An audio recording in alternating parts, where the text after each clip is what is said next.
வணக்கம் நண்பர்களே, நான் உங்களுக்கு கிரிதர். ஒரு ப்ளூடூத் இயர்ஃபோனுக்கான ரிவ்யூ. இன்னைக்கு இருக்கிற ட்ரெண்ட் படி பார்த்தோம் அப்படின்னா எல்லாரும் ட்ரூலி வயர்லெஸ் இயர்ஃபோன்ஸ் வாங்கணும் அப்படின்னு ஆசைப்படுறாங்க. பட் இருந்தாலும் நெக்பேண்ட் டைப் ஆஃப் இயர்ஃபோன் விரும்புறவங்க மார்க்கெட்டில் நிறைய பேர் இருக்காங்க. ஸோ அவங்களுக்காக தான் பீட்ரான்ல இருந்து ஒரு இயர்ஃபோன்ஸ் லான்ச் பண்ணியிருக்காங்க. பீட்ரான் டேஞ்சன்ட் பீட்ஸ் அப்படிங்கிறது இந்த மாடல் நேம். இது வந்து விலை பார்த்தீங்கன்னா 1000 rupees கம்மியான ஒரு பட்ஜெட்டில் லான்ச் பண்ணியிருக்காங்க. 3 கலர் வேரியண்ட்டில் அவைலபிளாக இருக்குது. நம்மக்கிட்ட இருக்கிறது இந்த black and yellow colour earphones. So இந்த இயர்ஃபோன்ஸ் எப்படி இருக்குது, இதை வாங்கலாமா வேணாமா அப்படிங்கிறத இந்த பதிவில் நம்ம இன்னைக்கு பார்ப்போம்.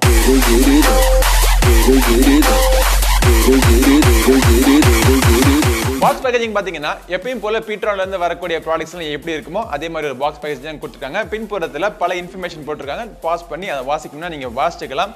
பட் டிசைன் எப்படி இருக்கு அப்படிங்கிறத பார்ப்போம். இது வந்து ஒரு neck band type of earphone. So neck பேண்டுங்கிறப்போ இந்த நெக் பேண்ட் வந்து ரொம்ப சாஃப்டான மெட்டீரியல் கொடுத்துருக்காங்க. ஓவராலாக பார்க்குறப்போ இந்த மொத்த இயர்ஃபோன், இந்த மொத்த நெக் பேண்ட் இயர்ஃபோனுடைய வெயிட்டே பார்த்தோம் ரொம்ப கம்மியாக தான் இருக்கும். 26 கிராம் தான் இருக்குன்னு சொல்கிறாங்க. கழுத்தில் போட்டு நம்ம யூஸ் பண்ணுறதுக்கு கம்ஃபர்டபுளாக இருக்குது. அதே நேரத்தில் நீங்கள் கழுத்துலேருந்து எடுத்து நீங்கள் பேக்கில் எங்கே வைக்கணும்னா நல்லா ட்விஸ்ட் பண்ணி டர்ன் பண்ணி உள்ளுக்குள்ளே போட்டாலும் எந்த பாதிப்பும் வராது. நல்ல ஒரு ஸ்ட்ராங்கான மெட்டீரியல் கொடுத்துருக்காங்க. யூஸ்வலாக பீட்ரான்ல இருந்து வர ப்ராடக்ட்ஸ்லாம் பார்த்தீங்கன்னா பட்ஜெட் செக்மெண்ட்ல தான் இருக்கும். இதுக்கு முன்னாடி வந்து பல ப்ராடக்ட்ஸ் வந்து பட்ஜெட் செக்மெண்ட்ல இருந்தாலும் அது பில்டு குவாலிட்டி வந்து சுமாராக தான் இருக்கும். ஆனால் இந்த ப்ராடக்டோட பில்டு குவாலிட்டி ரொம்பவே நல்லா இருக்கு. ஸ்ட்ராங்காக ஸ்டேடியாக பார்த்தாலே நமக்கு தெரியுது இது வந்து நல்ல ஒரு பில்டு குவாலிட்டி பண்ணியிருக்காங்கன்னு சொல்லிட்டு. நெக் பேண்டை தாண்டி இந்த சைடில் இருக்கிற அந்த 2 கனெக்டர்ஸ் பார்த்தோம் அப்படின்னா ஒரு கனெக்டரில் வந்து மீடியா கண்ட்ரோல் சென்டர் இருக்கு. அதுக்கு பக்கத்தில் ஒரு மைக்ரோ யூஎஸ்பி போர்ட் கொடுத்துருக்காங்க சார்ஜ் பண்ணுறதுக்கு. சார்ஜ் பண்ணி முடிச்சதுக்கு அப்புறம் அதை நீங்கள் க்ளோஸ் பண்ணிடணும். ஏதாவது வந்து ஐபி ரேட்டிங்லாம் கிடையாது. தண்ணி ஸ்வெட்டு தான் ஸ்லைட்டாக பட்டா டேமேஜ் ஆகாது. பட் இருந்தாலும் அஃபிஷியல் ஐபி ரேட்டிங் இதில் கிடையாது. அதுக்கப்புறமா 3 பட்டன்ஸ் கொடுத்துருக்காங்க. இந்த பட்டன்ஸோடைய சைஸ் பார்த்தோம்னா ரொம்ப சிறுசாக இருக்குது. அதே நேரத்தில் கழுத்தில் மாட்டிருக்கிறப்போ அது எங்கே இருக்குன்னு ஃபீல் பண்ணி அதை ப்ரெஸ் பண்ணுறதுக்கு கொஞ்சம் தடுமாற்றமாக இருக்குது. பட் 3 பட்டனுமே ஃபங்க்ஷனலாக இருக்குது. சென்டர் பட்டன் தான் multi function button. Power on, power off, pairing, play, pause, call run பண்ணுறதுக்கு எல்லாருமே சென்ட்ரல் பட்டன். மேலே உள்ள 2 பட்டனும் வால்யூம் அப் டவுன் பண்ணிக்கலாம். அப்புறம் நீங்கள் நெக்ஸ்ட் பாட்டு இல்லை ப்ரீவியஸ் பாட்டுக்கு நீங்கள் ட்ராக் ஸ்கிப் பண்ணிக்கலாம். கூகுள் அசிஸ்டன்ட் இல்லாட்டி ஐஃபோன் சிரி கூட இது சப்போர்ட் பண்ணுது. இந்த பக்கம் இருக்கிற கனெக்டரில் எதுவும் கிடையாது. அநேகமாக இதில் பேட்டரி வச்சிருப்பாங்கன்னு நினைக்கிறேன். அதை தொடர்ந்து இந்த கனெக்டர்ஸ் வந்து வர வயர்ஸ் பார்த்தோம் அப்படின்னா ரொம்ப நல்ல குவாலிட்டி வயரில் கொடுத்துருக்காங்க. ஸ்லிம்மாக தான் இருக்குது. பட் பார்க்கறதுக்கு ஸ்டடியாக இருக்குது. இயர்பட்ஸ் வந்து ரொம்ப சிறுசாக இருக்குது. இந்த பட்ஜெட்டில் யூஸ்வலாக நம்ம பார்க்குற இயர்ஃபோன்ஸ் பல இயர்ஃபோன்ஸ் வந்து பிளாஸ்டிக்கில் பண்ணியிருப்பாங்க. இது வந்து முழுக்க மெட்டலில் பண்ணியிருக்காங்க. அலுமினியம் ஹவுசிங் மாதிரி தெரியுது. இந்த 2 கேட்ஸ்ல மேக்னெட்ஸ் கொடுத்திருக்காங்க. நீங்க யூஸ் பண்ண நேரத்துல இப்படி செக்யூரா ஃபிட் பண்ணி நீங்க போட்டுக்கலாம். இந்த மேக்னெட்ஸ்னால வேற எந்த ஃபங்க்ஷனாலிட்டியும் கிடையாது.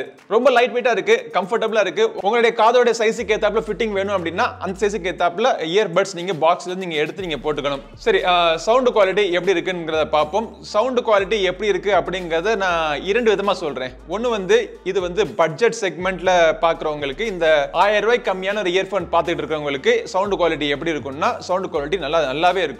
உங்களுக்கு நல்ல ஒரு டீப்பான பேஸ் உங்களுக்கு கிடைக்கும். ஆடியோனுடைய கிளாரிட்டி நல்லா இருக்கு. மியூசிக்கல் இன்ஸ்ட்ருமெண்ட்ஸ்னுடைய கிளாரிட்டியும் ஓகே கேட்கலாம். இந்த பட்ஜெட்டுக்கு நல்லாவே கொடுத்துருக்காங்க. ஆனால் இன்னொரு தரப்பில் வந்து நான் வந்து ஒரு ஆடியோ ஃபைல், எனக்கு ஆடியோ ரொம்ப விருப்பம், பாட்டு அதிகமாக கேட்பேன், அது நுணுக்கமான அந்த சவுண்ட், அந்த இன்ஸ்ட்ருமெண்ட்டுடைய சவுண்ட்லாம் எனக்கு அதிகமாக கேட்கணும், விரும்பி கேட்பேன் அப்படின்னா இது வந்து ஒரு audiophile range of product கிடையாது. ஃப்ரீக்வன்சி செப்பரேஷன் மிஸ் ஆகுது. லோ ஃப்ரீக்வன்சி, அதாவது பேஸுக்கும் மிட்ஸுக்கும் உள்ள நடுவில் அந்த ஃப்ரீக்வன்சி செப்பரேஷன் வந்து கிளியரா இல்லை. அதே நேரத்தில் மிட்ஸுக்கும் ஹைஸுக்கும் உள்ள செப்பரேஷனும் ரொம்ப டிஸ்டிங்டா இல்லை. இதெல்லாமே நீங்க ரொம்ப நுணுக்கமா உட்கார்ந்து ஆராய்ச்சி பண்ணி பாட்டு கேட்டால் மட்டுமே உங்களுக்கு தெரியும். பட் நார்மலா கேட்கறவங்களுக்கு வந்து இந்த பட்ஜெட் செக்மெண்ட் நல்ல ஒரு இயர்ஃபோன்ஸ் கொடுத்துருக்காங்க, நல்ல சவுண்ட் குவாலிட்டி நல்லா இருக்குன்னு தான் ஃபீல் பண்ணுவீங்க. ஆனா இதுல வந்து நீங்க கேம்லாம் விளையாடணும்னு நினைச்சீங்கன்னா லோ லேட்டன்சி மோட்லாம் அவங்க சொல்றாங்க, அல்ட்ரா லோ லேட்டன்சி மோட்லாம் இருக்கு அப்படிங்கிறாங்க. பட் கொஞ்சம் சிஓடி மாதிரி ஃபாஸ்ட் பேஸ் கேம்ஸ்ல நான் விளையாண்டு பார்த்தறப்போ லைட்டா ஒரு லாக் தெரியுது. ஆர்டினரி கேம்ஸ் நீங்க படம் பார்க்கலாம், சின்ன கேம்ஸ் விளையாடலாம், எதுலயுமே இடையூறு இருக்காது. கால்ஸ் பேசுறது கூட மைக்கினுடைய கிளாரிட்டி நல்லா இருக்கு. நான் பேசுறது அந்த பக்கம் உங்களுக்கு கிளியரா கேக்குது, அவங்க பேசுறது எனக்கு கிளியரா கேட்டுச்சு. பேட்டரி லைஃப்னு பார்த்தோம் அப்படின்னா என்னோட யூசேஜ்ல நான் 50% வால்யூம் வச்சு கேட்டேன். ஒரு 7 to 8 hours வரைக்கும் எனக்கு பேட்டரி லைஃப் கிடைச்சிச்சு. ஸோ இந்த பீட்ரானுடைய டேஞ்சன்ட் பீட்ஸ் நீங்கள் வாங்கலாமா வேணாமான்னு கேட்டிங்க அப்படின்னா உங்களுடைய பட்ஜெட் ஒரு ப்ளூடூத் இயர்ஃபோன் ஒரு 1000 ரூபாய்க்கு கம்மியான பட்ஜெட்டில் ஒரு ப்ளூடூத் இயர்ஃபோன் நீங்கள் தேடிட்டு இருந்தீங்கன்னா தாராளமாக இதை நீங்கள் வாங்கலாம். இது வாங்குறதுக்கான லிங்க் இந்த வீடியோட டிஸ்கிரிப்ஷனில் விடுறேன். கரெக்டான விலை மாறிக்கிட்டே இருக்கு. ஆனால் 1000 ரூபாய்க்கு கம்மியாக தான் இருக்கு. அந்த லிங்கை கிளிக் பண்ணீங்கன்னா உங்களுக்கு இன்னைக்கு இருக்க நிலவரப்படி கரெக்டான விலை உங்களுக்கு தெரிஞ்சிடும். இந்த பதிவு உங்களுக்கு உபயோகமாக இருக்குன்னு நினைக்கிறேன். இதே மாதிரி இன்னொரு பதிவு உங்களை மீண்டும் சந்திக்கும் வரை உங்களிடம் இருந்து விடைபெறுவது உங்கள் நண்பன் கிரிதர். வாழ்க தமிழ், வளர்க பாரதம். நன்றி, வணக்கம்.